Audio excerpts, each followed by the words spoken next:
Welcome to Ekamra Sports Lit Fest. This is the fourth edition of Ekamra Sports Lit Fest.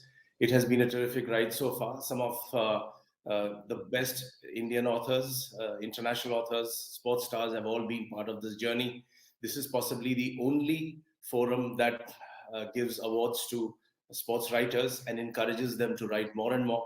Today, I have a very special guest with me, Pradeep Magazine, a very respected, well-known sports journalist, sports editor of some of the top publications, someone I've known over a period of time and respected. And I've gone through his book, Not Just Cricket. It's a terrific read. I would want everyone to latch onto it because it brings back a lot of memories of the time gone by. Also, pretty as recent as the match fixing controversy and various other stuff. So, Pradeep, thank you so much for joining us. And I would want you to begin from your time in Srinagar because I found that very, very fascinating as to why you started from your childhood in Srinagar and you also ended on that. Of course, I won't give the game away to the authors, but how you feel about the place, how deeply emotionally attached you are, your childhood and your journey from there. Thanks, Arup. Thanks for having me here. Uh, as far as why memoir, why I started the way I started the book, I think it became a memoir because initially it was to be a kind of my journey as a cricket journalist, but I thought because I was placed in a way in a unique situation because I am a Kashmiri. Kashmir is a place where we see a lot of disputes, protests, alienation from its majority community there. Kashmiri Pandits, to which I belong, having had to leave that place in 89 because 90 because of the strife. Then I being in Punjab during that terrorism period, covering cricket. I thought that I was, because of these reasons, I was in a place to tell a story which was not just about me. It's not. I am a one of the maybe a character in the book, but it's more about some important events which are shaping India, which were taking place earlier. That's the reason I mixed cricket with my personal journey, though it's not about me as such as a personally in the sense that it's not about me I'm writing. I'm writing, as I said, about events which were and are important politically, socially. Pradeep, one of the most interesting things I found in the book was that more or less you and I have gone through the same time as being an active journalist.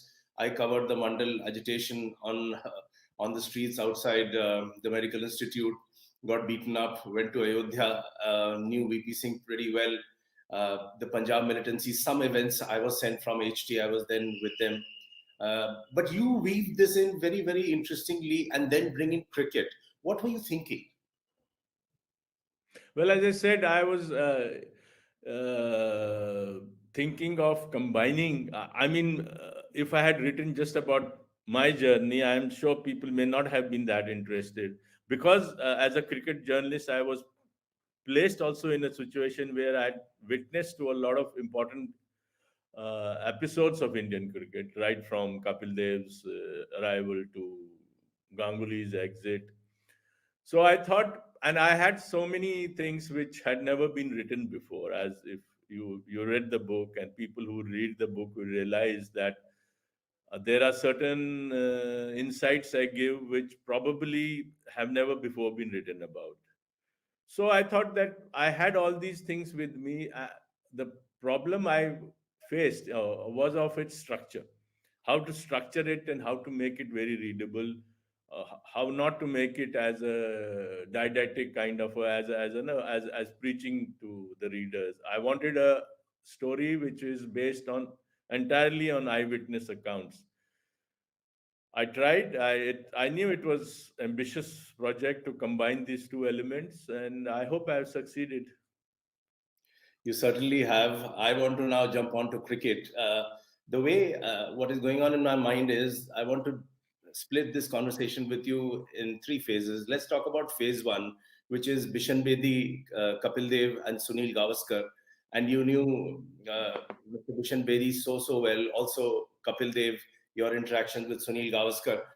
Uh, when we talk about personalities in Indian cricket, there are two facets to it. One is that the bigger the personality, the more conflict they seem to have with the board and their interpersonal quarrels. When you look at these three characters, what goes on in your mind? And I have always felt in my limited interactions with Bishan Paji that he always felt slighted. He felt ignored.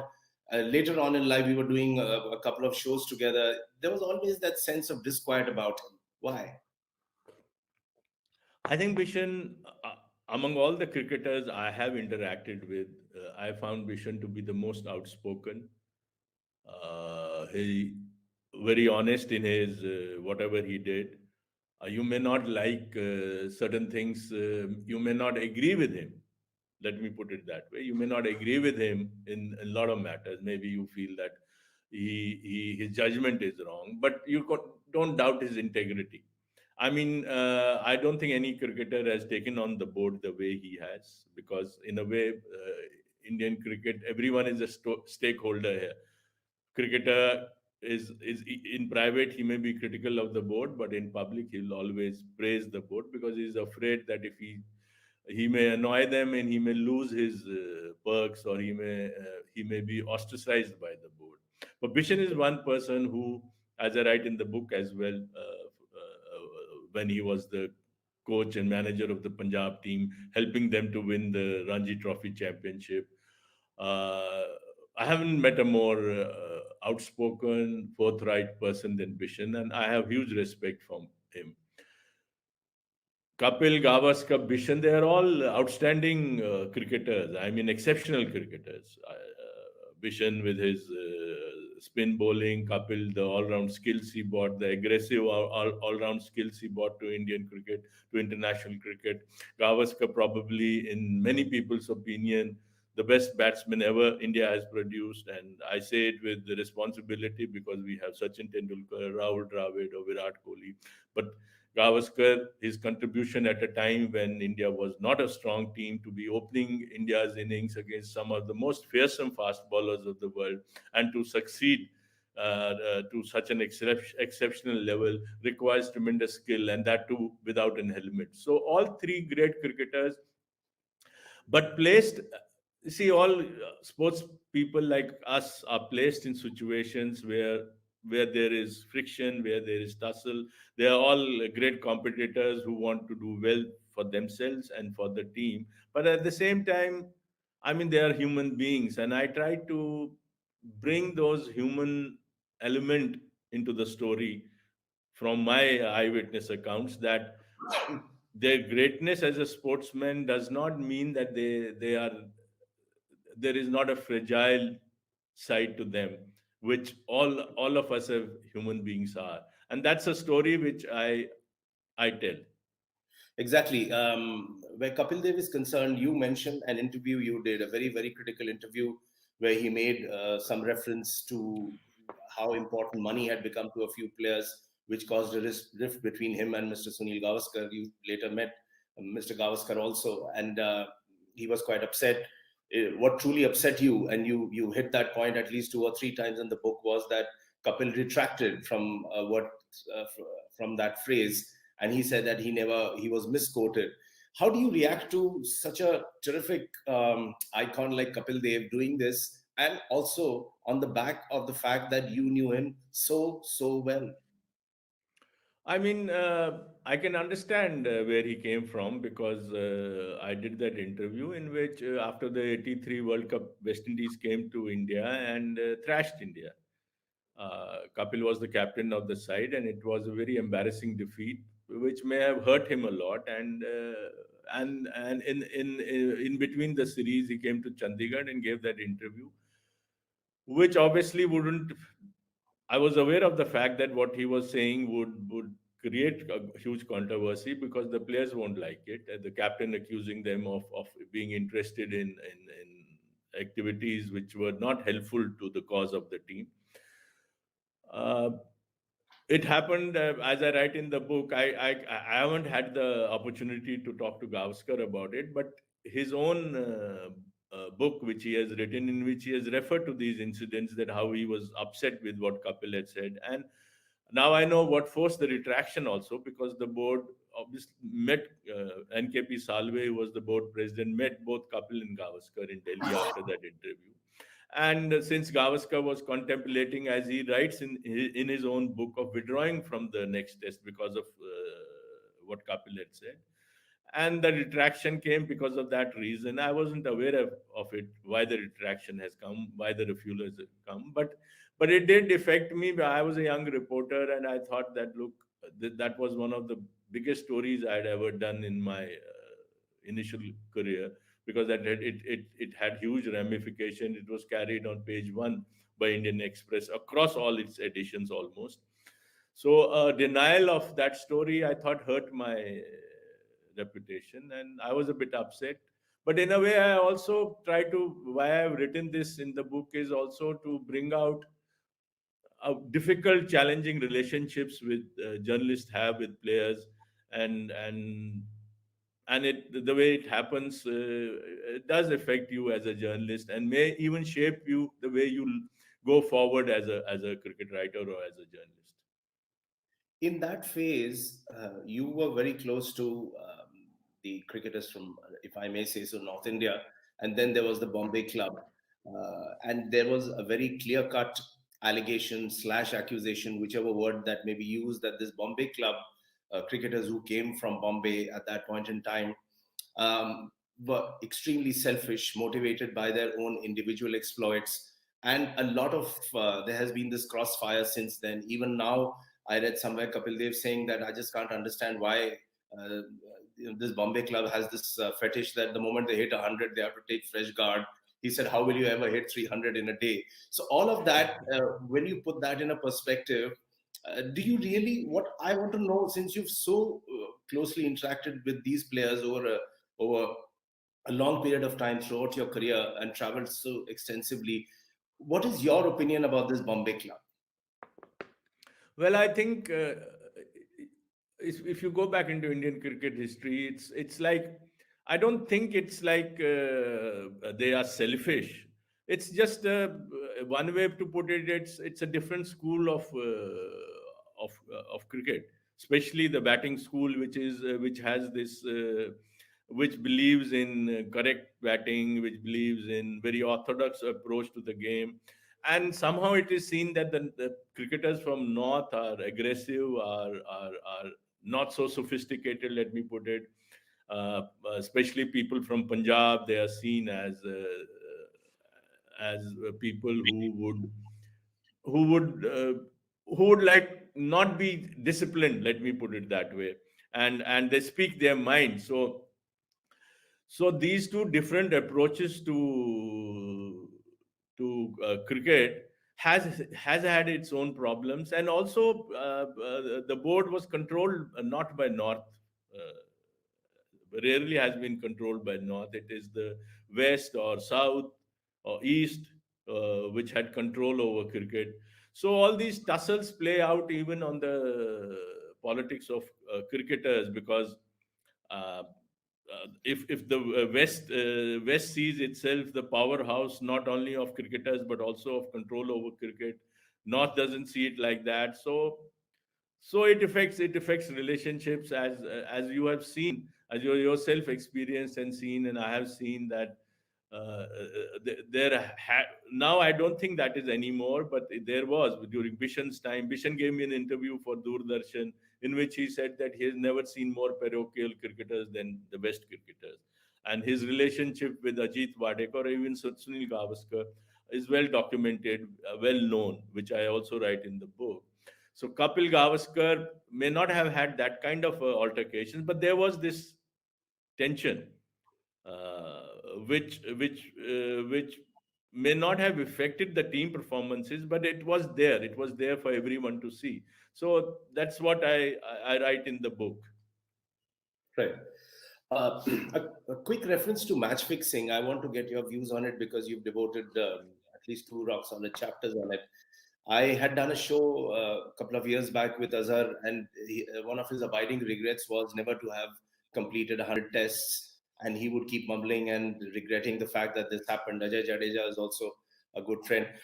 Moving away from personal friendships, what I want to ask you is that did match fixing happen in that Sharjah phase, which you have documented so well, because of the presence of Dawood Ibrahim, because of the gifts being given, not so much money still being pumped into Indian cricket, and then after a couple of years, the dramatic transformation happens where someone who's hardly anything worth his while can get paid 8 to 10 crores for playing in IPL. So the whole game has changed. You have, you know, Ravinder Jadeja, who has his own ranch and extensive properties. So there is so much money now. So from then till now, and in that particular time frame, when the fixing scandal happened with Cronier, etc., coming into play, how do you analyze it? Look, that period of match fixing where international cricketers, Hansi Kronia, 5, 6 Indian cricketers were found guilty, had a different reasons to it and different issues related to it. It was big shock at that time, and I referred right that, and because I had written an earlier book, Not Quite Cricket, which is also available still in the market, with which I detailed have greater details of that period, what happened during that period. Here in this book I combined that, a bit of that in what I had written earlier, with the IPL acquisitions of Gurunath Mayappan being on the on betting on his own team, or Shri Shant's another a couple of other cricketers being charged for match fixing. I combined that, and also the probe which Mr. Mishra, who was the narcotics bureau chief, who was mandated by Supreme Court to look into these charges. I write about those things, and also about one cricketer whom they found suspect, but because of lack of time couldn't pronounce a verdict whether he's guilty or not. They needed more time to probe him. You're talking about, now there is so much of money, and cricketers don't probably need to be on the take of bookies. Yes and no also, in a way, because as IPL shows that there is a possibility that some of the cricketers would still be on the payrolls. And as I in the book write, especially in context with Ajay Sharma, that how bookies target young cricketers who are just graduating into senior league, who have huge talent, and they spot that cricketer, realize that he may tomorrow become an Indian cricketer, and how they trap him right from the beginning.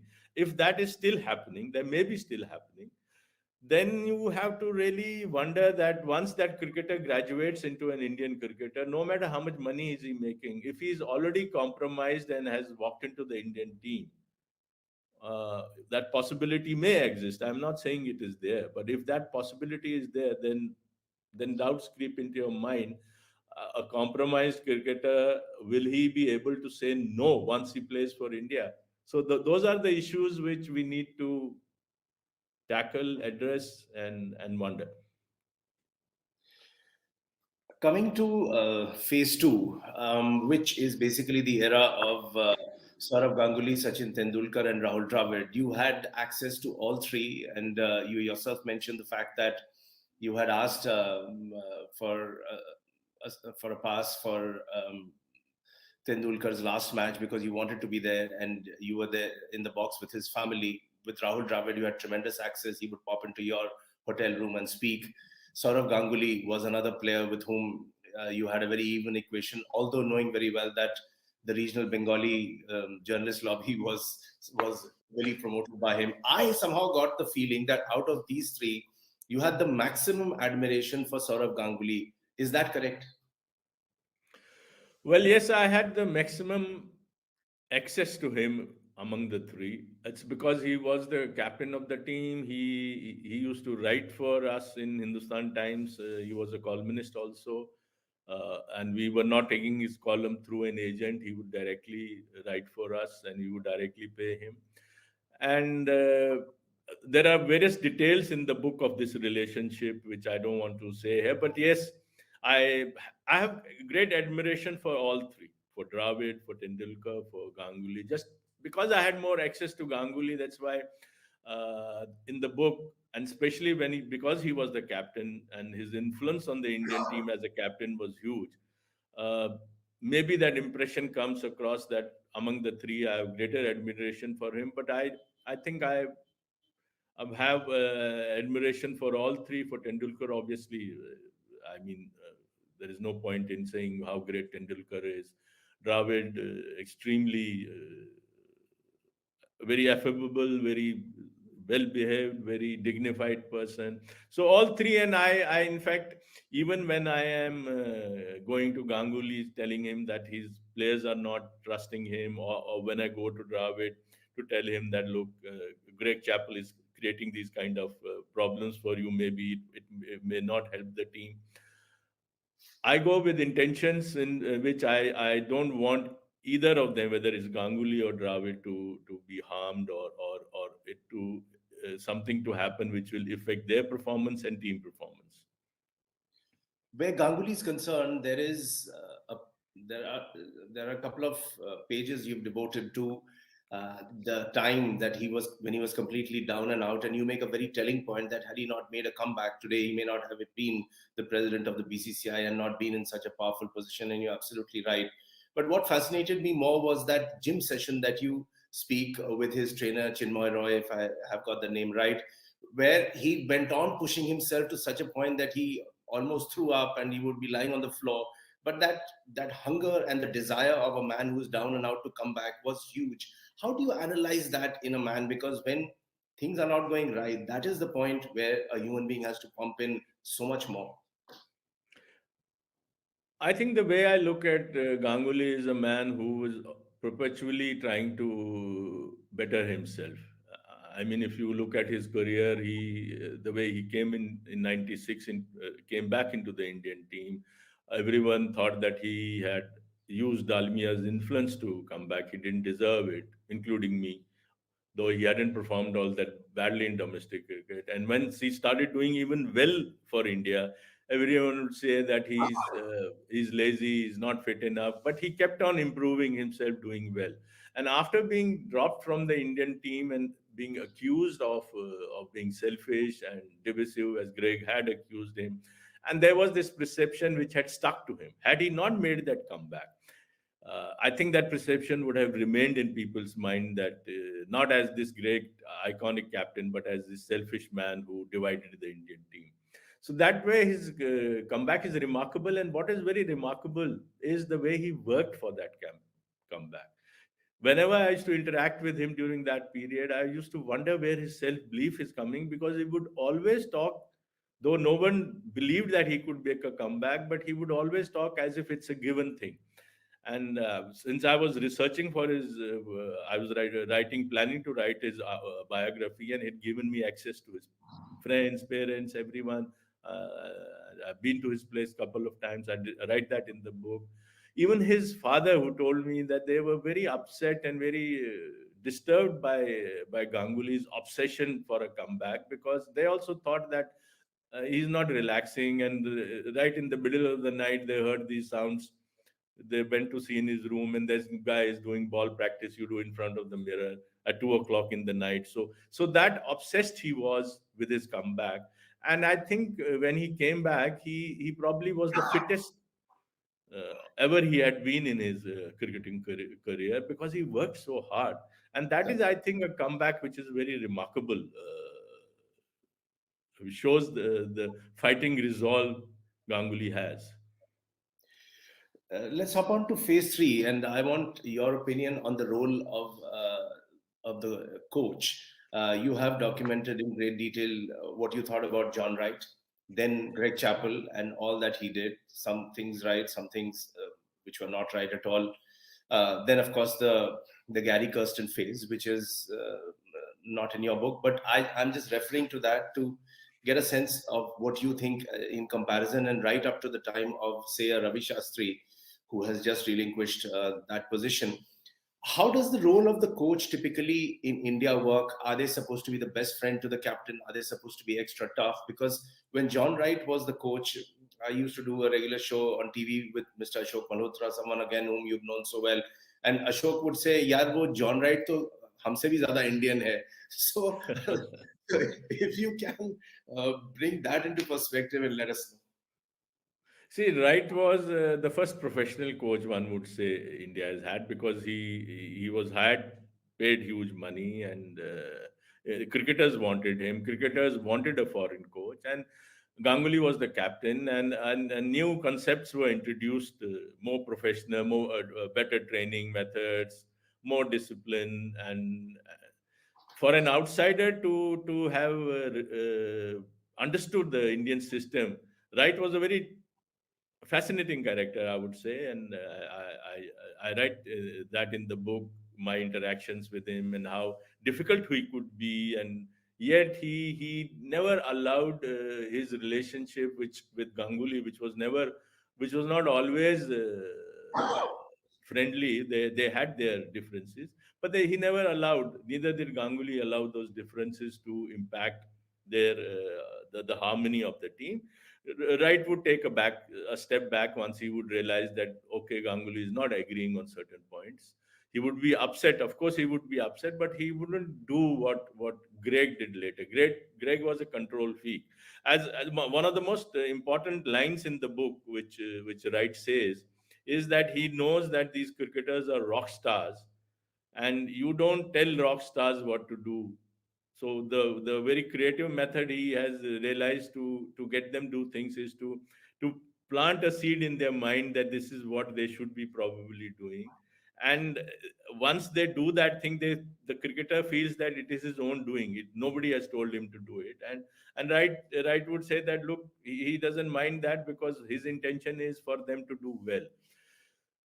So to control a cricket team, no coach, even outside, as everyone says, the cricket is not like football. Managers or coaches are not who control or rule the decision making. It's the captain on the field which does.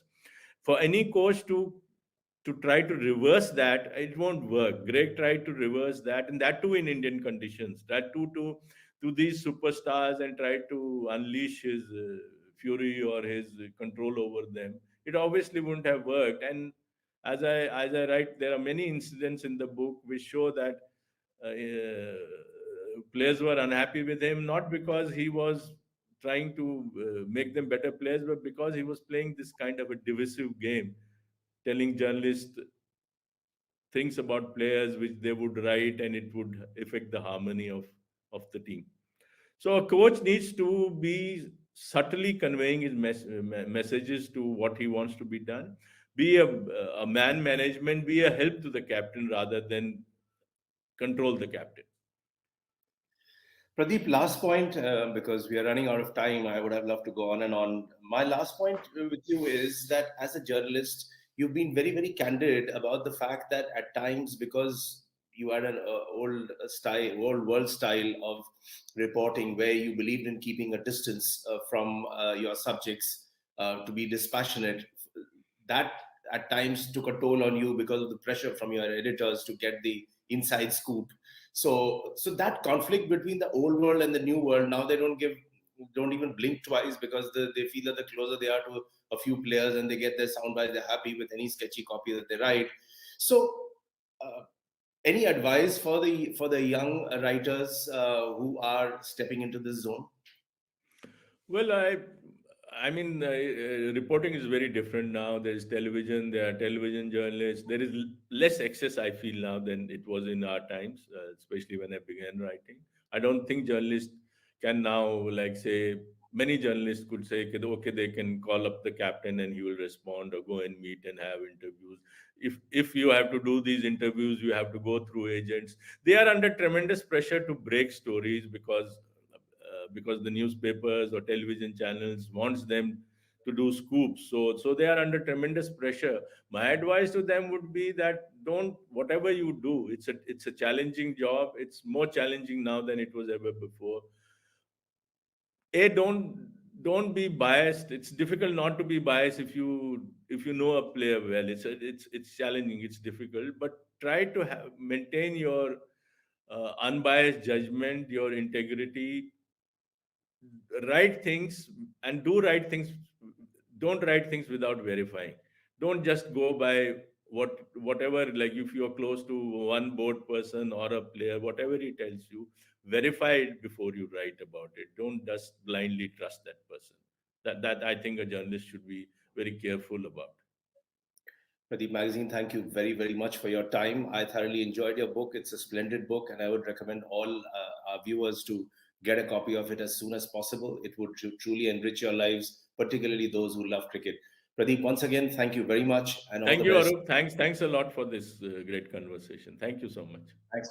Bye. See you. Bye. Take care. Bye. Bye.